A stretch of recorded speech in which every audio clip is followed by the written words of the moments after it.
Hi everyone, thank you for joining us today. We are gonna host Jess Thompson, who is the founder and CEO My Grateful, which is a charity to support migrants and refugees in UK. And we are going to wait for some more people to join in. Yes. And also, we are deeply sorry. I would like to mention the forest fires happened in 2 days in Turkey at 53 different points, and we are devastated by the fires infringing Turkish forests and harming innocent lives. As Bokan Couture, to show our support, yes, I'm now the request to Jess. We will wait her to join in. While we are waiting for her, Hello. hello Jess, how are you? I'm very well, thank you. How are you? Thank you. I'm also very well, but I'm a bit sorry for what happened in 2 days in Turkey. Uh, there's three different forest fires are going on in 2 days, and they're trying to stop them, and we are really devastated by the fires infringing Turkish forests and the harming innocent lives.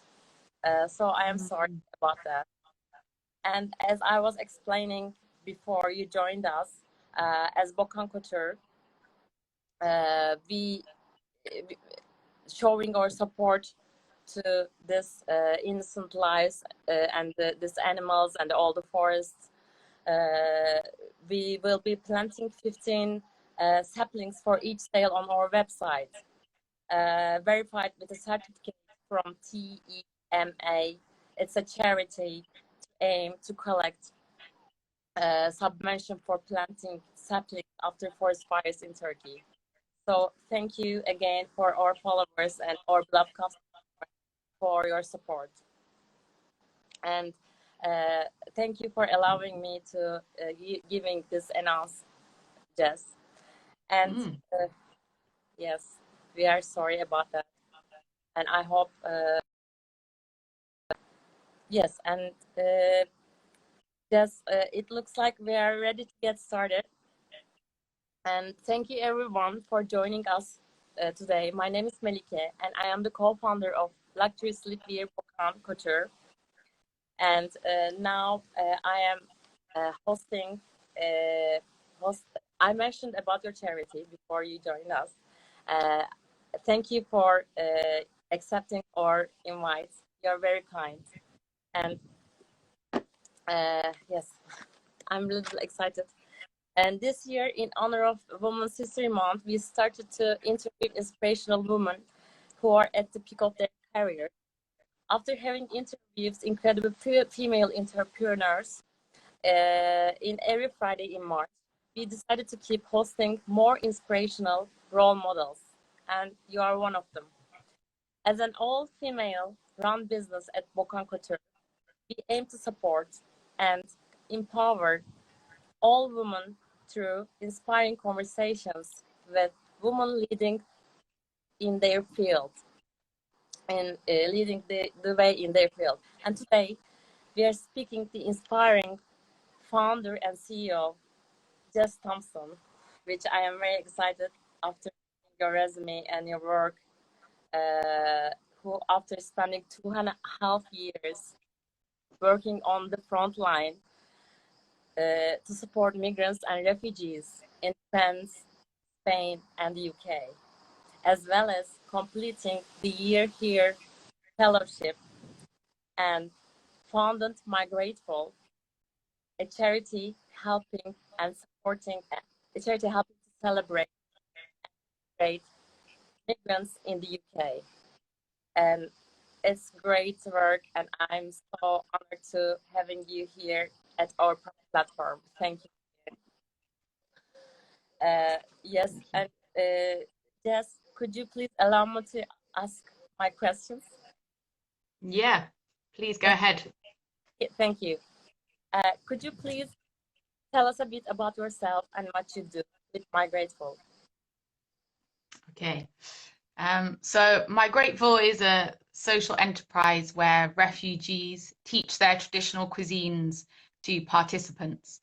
So the idea is that any refugee with a passion for cooking, we train them up to become a professional cookery class teacher, and they then teach the general public. So we have 50 chefs at the moment from over 35 different countries from all around the world. A lot of the refugees that we work with, they have been forced to flee their countries. They arrive in the UK and find themselves unemployed, and that is often because of language barriers, because they might not speak English perfectly, and because their qualifications aren't recognised in this country.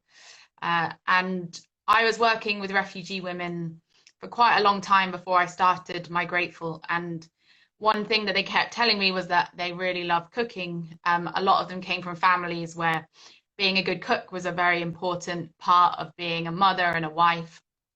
And these are women from Ethiopia, Syria, Iran, Nepal, Cuba, lots of really exciting countries. So I thought, well, I'm sure there's lots of people that would love to learn these cuisines. Why don't we help this to be your profession in the UK? Yeah, so since starting it 4 years ago, we have ran 1,600 cookery classes with over 18,000 participants. Wow.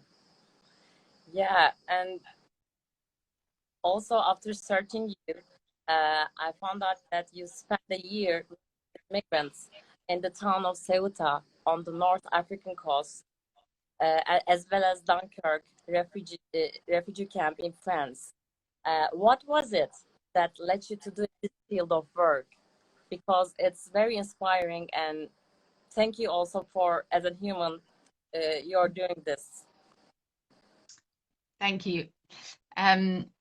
So I studied languages at university, French and Spanish, and I had spent a long time in Senegal, a year in Mexico. I lived a lot of amazing experiences, and I was aware that I was very privileged to be able to do that. But I didn't quite realize how privileged I was until I started working with refugees in Morocco. So after I graduated from university, I got a placement with the British Council to teach English in a Spanish enclave called Ceuta. So it's actually a Spanish town in the north of Morocco. It's quite a strange setup. And at that time, I think I was looking for more purpose in my life. I just graduated, and I discovered there was this big migrant crisis happening in Ceuta because it's surrounded by a big fence. And for lots of sub-Saharan Africans that are fleeing persecution, poverty, if they manage to climb over this fence, they are automatically given European status, essentially. So it's like the gateway into Europe. When I was there, you would have like 500 migrants climbing over the fence. They then get held in detention centers there for around 10 months. Because I spoke French and Spanish, and most of the sub-Saharan Africans that were coming were French speaking, and all the NGOs that were trying to support them were Spanish speaking.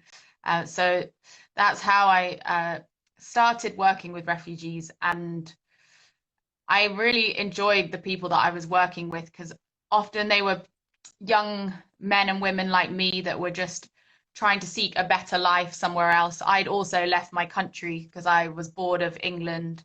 But the difference was that I could go back for Christmas and see my family very easily, whereas a lot of the people that I was supporting, they could never go back home. They would struggle to get their passport in order to do that. So it might be like at least 5 years till they could see their mother again. And I started to learn more about the kind of reasons why people were forced to leave their homes, and realized how sad the situation is. And that's when I started to think I'd really like to do more to support refugees that are trying to rebuild their lives in Europe. Yeah, and again, thank you as a human, as myself, for doing that without looking for any money, or you're doing by your heart. Thank you again, and I'm continue with my questions if you allow me. Yeah. What is often the biggest barrier for people who are migrants and asylum seekers setting in the UK, and how does Migrateful aim to help them? So I guess the hardest thing is when you've been forced to leave everything behind. It might be that your house has been bombed. If you take a Syrian refugee, for example, that they were living a wonderful life, had a job, friends, family, and suddenly they have to leave, and they arrive in the UK, and they find it hard to speak English. They have none of their friends around. Their qualifications aren't recognized. So they may have had a successful career in Syria, but they come to the UK and none of those qualifications are worth anything. So it becomes really hard to find work. And without finding work, it means that they can't provide for themselves, they can't properly integrate. So that's an example of one of the huge barriers that refugees find. 50% of the refugees living in the UK are unemployed, despite being more qualified than the average British person. So it's not that they don't want to work, it's that they are very isolated from the job market. And then on top of that, we have the hostile environment policy currently is a conservative policy, which is the idea that if policy makes it so unpleasant for migrants to live in this country, they will voluntarily choose to leave the country. The reality of this policy is that if you are going to be killed if you go back home, you'd still rather be in this country. So it forces migrants to live in terrible conditions where they're not allowed to legally work, they're not eligible to benefits. So it forces a lot of them into destitution, which means that 25% of homeless people are refugees because they're unable to provide for themselves. So unfortunately, the UK government is not very friendly to those that are seeking safety in this country. And that's something that I feel very angry about and something that I would like to change. In terms of how Migrateful helps, we offer refugees that have arrived in this country a community, so they meet with lots of other people in their situation, and we offer them the chance to really work and feel valued and give something back to their community. So a lot of our chefs, as we call them, who we've trained, when they start to teach their traditional cuisine, they say it's very healing for them because it reminds them that they have lots to offer and that people really value them in this country. And for many, this can be the start of the journey of them starting to feel settled in this country. And it's the first job they may have had. So once you've had one job, it builds your confidence to go on to get other jobs. A lot of them then decide to start their own food businesses, and we offer support in helping them to start those businesses.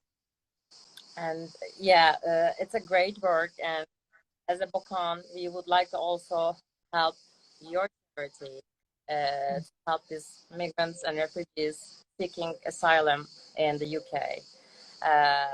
Let's talk about later about this or support your charity. You also support, as you also explained before, you support you support with how their asylum process is going and talk to any difficulties they are experiencing. How do you find the process of this and the cookery classes helps them to feel empowered and integrated in the UK? You already answered this question, but yeah, so more, I would like to. I think the nice thing about Migrateful is it's actually a very positive intervention in a very bleak situation. So as I talked about, the hostile environment policy is really heartbreaking because a lot of the chefs that we work with can't legally work. They don't receive benefits. They're in a limbo state because it's very hard to build a future if you don't have these rights. And what we offer with My Grateful was an opportunity for them to actually just enjoy themselves and remind themselves that there is a better life out there where they can feel really connected to people, feel valued. We're able to offer them a solidarity fund, which means we can financially support them through this difficult time. And I think it's a really nice way for people to be able to offer their support to asylum seekers that are struggling. So anyone can come to one of our cookery classes to meet our chefs, to learn from them. And that's a really nice way to connect the community to people that are feeling not so good at this time whilst they're going through the asylum process. Yeah. And also, how has COVID impacted your work through My Grateful? Have you had to make any change in the way you offer help and support these people? So when the first lockdown was announced last March, it was a very difficult time for the charity because we had to cancel all of our cookery classes. So we were running 20 a week in London, several a week in Bristol. And at that moment, I thought, I don't understand how we can get through this. My Grateful is a registered charity, but we get all of our income from our cookery class sales, which was a very strong and sustainable position to be in until a global pandemic came along and suddenly our income stream was wiped out overnight. But actually, the refugee chefs that we work with said to me, why don't we try and teach our cookery classes online via Zoom? And at first I thought, I'm not sure if this is going to work because there's lots of free stuff with chefs online. I think the market is too saturated. But I think what we were able to offer is something quite unique, which was very authentic recipes taught by our chefs. We normally have 12 participants in a Zoom cookery class with our chefs telling their story, taking people through each step of the recipe. People were able to cook in their own kitchen, which was actually a really nice experience for people that were locked inside. So we found that these cookery classes were extremely popular, and we actually managed to double our growth over this period. So we went from running 70 cookery classes a month to 150 online cookery classes a month. And we were reaching audience members in parts of the world that we would never have imagined, like China, Canada, Australia. So it was a very exciting time for us. Yeah, so now we're transitioning back into the in-person cookery classes. So it means it turned out to be good and better for you. Yeah, strangely, it's quite, and most people don't have a success story from COVID, but for us, it was very good. I am happy, and you reach more people through all around the world, which I'm so glad for your charity and for all the seeking help from your charity, all the refugees and migrants. And also, what is the one of the most valued lessons and advice you have had learned from the people you helped? Helping. I think it was actually during the first lockdown. I got some sad news that my grandfather was diagnosed with cancer, but I was unable to see him because of the lockdown. And then we cancelled all of our cookery classes. So I was very worried about the charity. It felt like everything was very out of control, and I was feeling very upset by the situation. And I spoke to one of our Syrian chefs, and she said to me, you just need to concentrate on the things that you do have control over right now. And she made the comparison of when the Syrian war broke out and she lost everything, that what that taught her was just to try and stay resilient and accept that many things change, but you need to just concentrate on the things that you do have control over. And that was a very comforting conversation to have at that time. And it made me reflect on how resilient the refugees are that we work with, because a lot of them have literally lost everything. They've gone through a period that's even more difficult than the pandemic. And they've come through the other end and are starting to rebuild their lives. So I found that very comforting to speak to them at that time. I'm glad that lady and help you to understand. And also the COVID taught me we are just humans, and everything happens in any time. So before COVID, we had so much plans and so many achievements. Now I also feel myself. I am more grown, and now I can accept. I can expect anything from universe will give it to me because I'm just a human. I'm not a god, or I cannot control everything in my life. So I truly and totally understand your feelings, and thank you for sharing with us. And also, it is very inspiring, and you are featured on 2020 Forbes 30 under 30 list, and also the 2020 Woman of the Year list, which is so inspiring. Congratulations. And I would like to ask you, who is that inspires you, though, in your life? Yeah, it's a nice question. I think that I have some of my closest friends I find very inspiring because I would say that they're very happy in what they do. So one friend in particular, she has a job that she loves. She has lots of hobbies. She has lots of friends. She's very loving in all of her friendships. And she's someone that I would really like my life to be like. So yeah, I think in some ways I'm inspired by like the kind of people that you can tell they're happy, because not everyone has that gift of happiness. So I really like to be around people that have that happy energy. I find it very inspiring. Yeah. Yeah, it's a very good answer, and also I'm on your side because, like, even though looking to a tree or sun, the wave of the sea, it makes me happy and it makes me alive because it's just one life, and we don't know what's gonna happen tomorrow. We're just living in the moment, so we should size it. And thank you also for your answer. I really liked it. Okay, I'm shooting the next question, if you allow me. Yeah. What would your advice for what would your advice be for someone who would like to start their own charity?